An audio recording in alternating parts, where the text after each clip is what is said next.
It's no longer about what's in the box. It's about who is behind the box. You have the most powerful camera in your back pocket. Action is everything. Acting with intention is everything.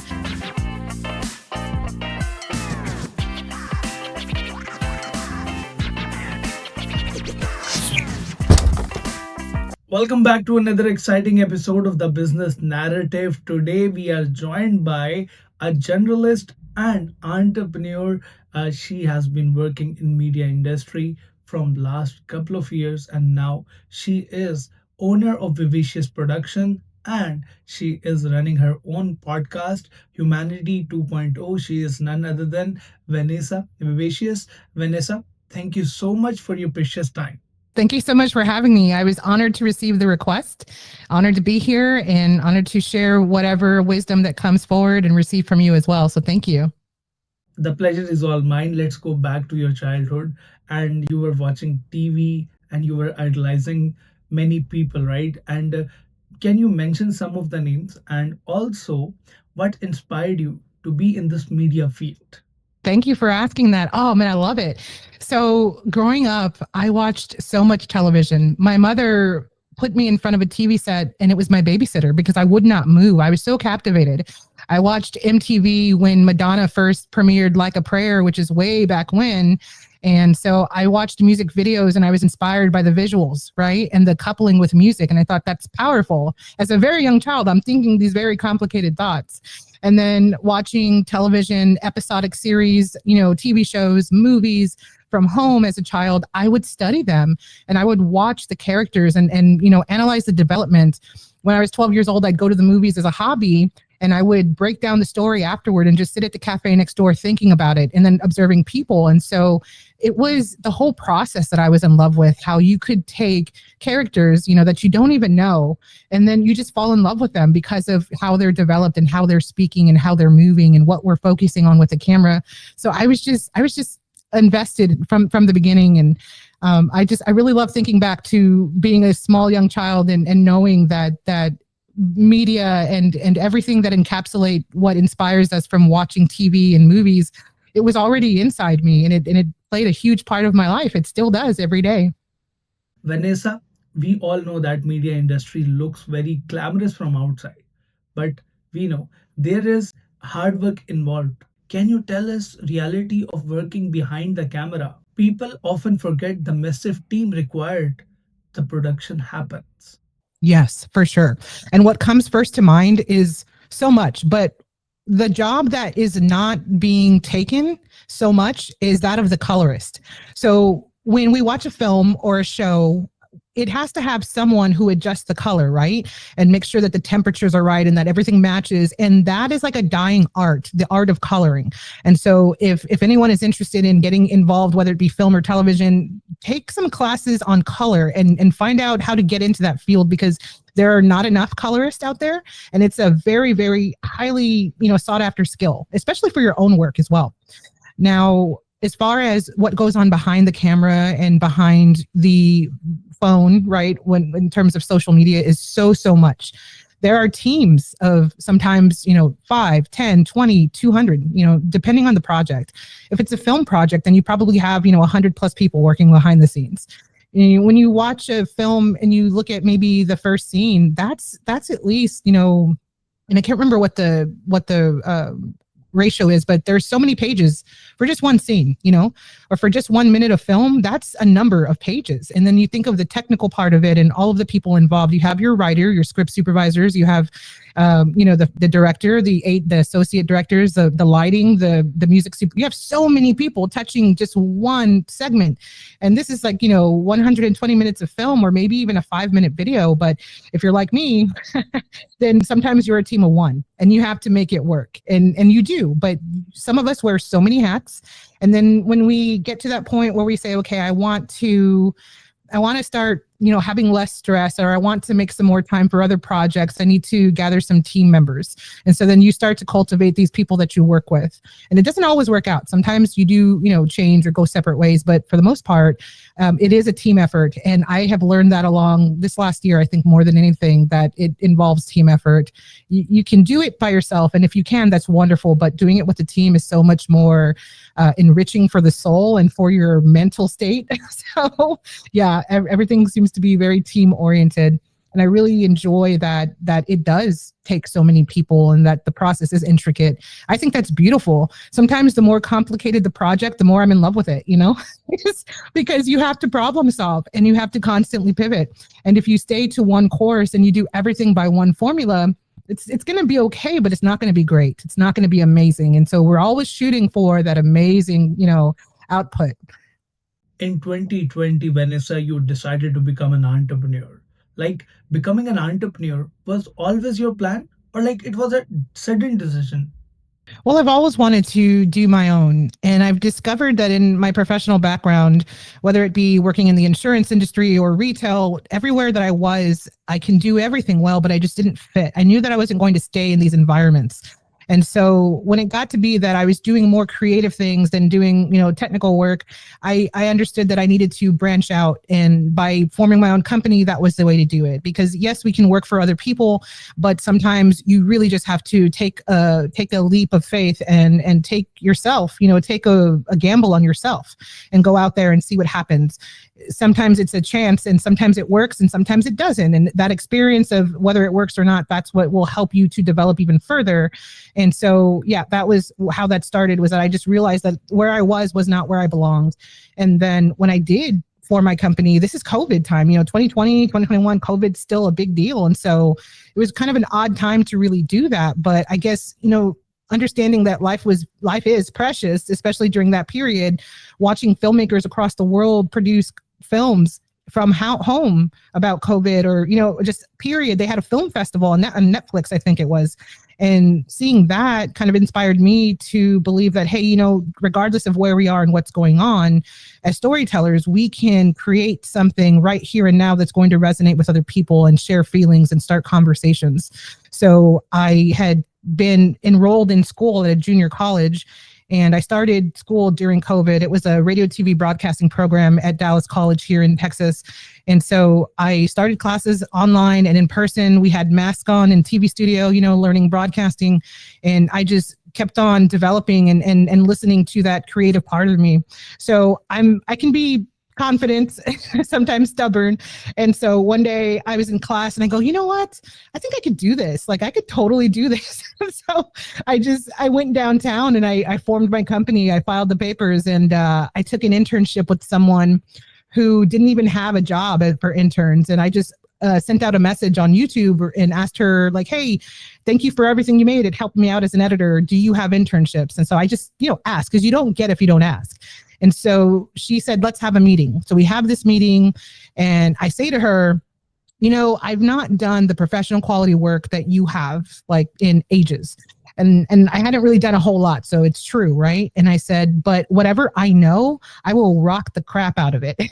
And then whatever I don't know, I will learn it so well and I will do it well. And it was that confidence in myself that she responded to. And she said, you're hired for a job that didn't exist. So her name is Premiere Gal. She's on YouTube. She's an amazing instructor, Adobe certified. She does Premiere, but she does it in such a way that you want to watch it and absorb all the information, because tutorials can be very informative, but they can be very boring.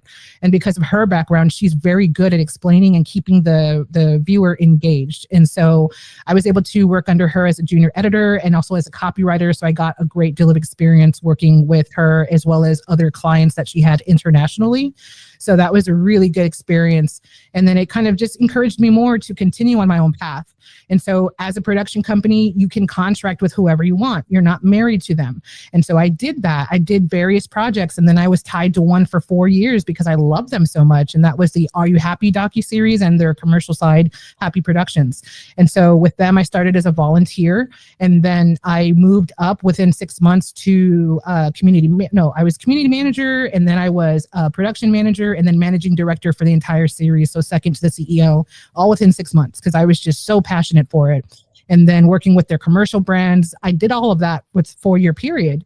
And then I had a burnout. I just shut down. I was so tired and I shut down. I was like, I had to step away. And when I was ready to return, they had pivoted and I said, okay. So then I thought, all right, so this is my time to pick up my company again. And so I restarted, or unpaused my company and going after things on my own and recultivating the brand that I already have. I've had this brand forever.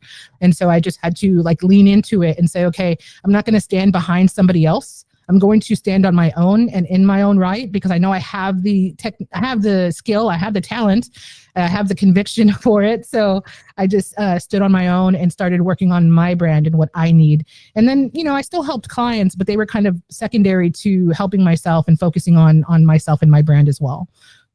You have spent years telling other people's stories. Is there any one specific story, that story inspired you deeply from inside, you want to share with our audience? Yes. So when I first started as a volunteer with the docuseries, I saw their video first for Are You Happy? And they asked the simple question, are you happy? And what would your message be to the world? And there was a call to action at the end that said, join our team of interviewers as a volunteer. And so I thought to myself, this could be either a cocktail party story that's really hilarious one day because I took a chance on something I did not know, or it could be something that's life-changing. And it was. So all of those things I mentioned earlier happened. But in that period, my very first interview, I went to out in the field. It was a mall and I got lost in the mall. And then when I found the person I wanted to interview, it was a balloon artist and he was making balloons for children. And I thought, oh, he's going to be super happy. So I go up to him and I ask him the question, are you happy? And of course he is, but he shares these really beautiful truths about happiness and how, we really just need to go for it and just seek our happiness, regardless of what our station is, regardless of what's going on in life, just put it to the side and just seek and be. And I thought that was just so profound. And when they published the video shortly after that, it went viral, of course. But then in the comments, and this is social media, right? So in the comments, there was someone who said that I wasn't planning to be here tomorrow, meaning they were planning to end their life. And then I saw this video and I think I'm going to stay. So someone was inspired to stay in this world just by this video I had filmed, this interview I had done, my very first one. And all of that just blew open, the whole world of storytelling and what an impact that someone's story could make on another person in a whole other part of the world. So I will never forget that. It was the very first one I did. And to this day, every time I see a little balloon animal, I think of that guy. Vanessa, you place a heavy emphasis on storytelling. What does storytelling actually means to you? And how can a brand use it to build his identity? Yes, that's an excellent question as well. My goodness, you're good at this. So storytelling to me it's an art. It's an art form that is so intricate and it involves pouring your soul into whatever medium that you're working with. It requires authenticity. It requires, some structure, unless, you wish to act in a very non-structured way, which is totally okay. It's very artistic. And so it just requires 100% truth and effort to whatever the message is. A clear message is most important for sure. And so for me, yeah, I believe it's an art form of putting yourself out there 100% or putting out that message earnestly, right? And then as far as products, because I did that for a number of years of marrying storytelling with product and commercial.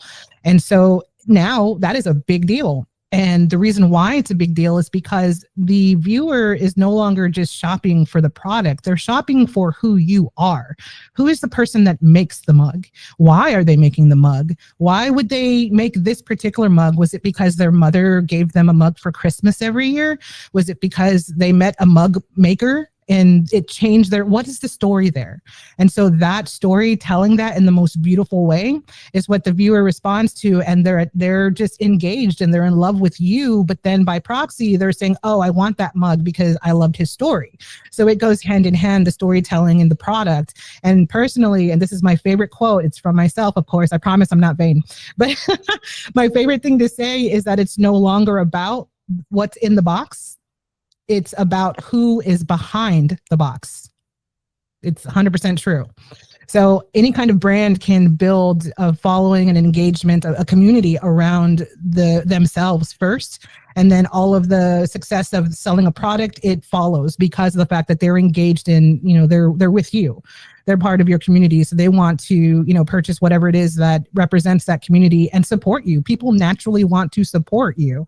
And so when they hear your story in the most beautiful way, they just want to be part of it. And so that's how that works. Many big brands just focus on the product, but you always say this, that people are more important than products. So like, according to you, how big brands or local brands or new startups can build human connection with people? Any tips you want to share with them? I feel that we get a great deal of inspiration and motivation from other humans. And hearing their stories and experiences, they resonate with us, or they inspire us to do something more. They might even trigger us and make us think of moments that we haven't thought about in years. But it's what happens afterward that is the most important part, our action, right? What we do with that information. And so I feel like the human stories that are presented on Humanity 2.0, and it's different for everyone because every human's different. It's just so gorgeous because of what it does for the listener or the viewer, for that matter. And action is everything. Acting with intention is everything. And so it's just, it amazes me the kind of stories that I hear and what I've heard over the years with Are You Happy or Humanity 2.0. And it was a natural progression to continue on that path of showcasing humanity to the world and letting people be inspired by them and hear and resonate and say, me too. Because a lot of the time when we're not in such a good place, but we hear someone else who has been there, or maybe, they're at that same level or they're past us, then we have that clarification and that motivation to understand that we're going to be okay. So we almost like self-soothe and understand that we're going to be okay, if not better, right? And so the storytelling and the humanity aspect is just so powerful. It acts as its own catalyst for us to do what's ahead of us. Women are stepping in every field today. So do you believe women bring unique strengths in leadership roles in professional world? I would say, there are pluses for women. We are naturally empathetic, right? We have various insight in terms of having families and having careers. And so we can be very efficient. But I don't believe that one is better than the other. I think that for us to work together is amazing. In the world of media and production, journalism, whatever it is that you look at, there's always a male dominance. And for females breaking in and becoming that on top of the conversation is immense. And also minorities as well. I find that extremely inspiring. And so I don't feel that we're better, but I feel that maybe we bring more to the space and then we commune that with, men and we make a better place. We are naturally, I guess we seek to partner with, right? We don't really kind of have to be on top, but we work together. And so, yeah, we definitely bring a lot to the table, and I'm so excited for where we're headed and what we're doing. I don't want to close this podcast, but we have a time limit. But before leaving, any message for aspiring entrepreneurs, those people who are juggling around and they want to do something in their life, but unfortunately they are not getting the desired results. Any message you want to give to them? For entrepreneurs, I would say just do it.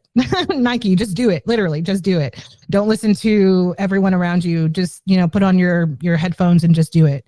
For people wishing to be in the media world, regardless of what section it is, just hit record.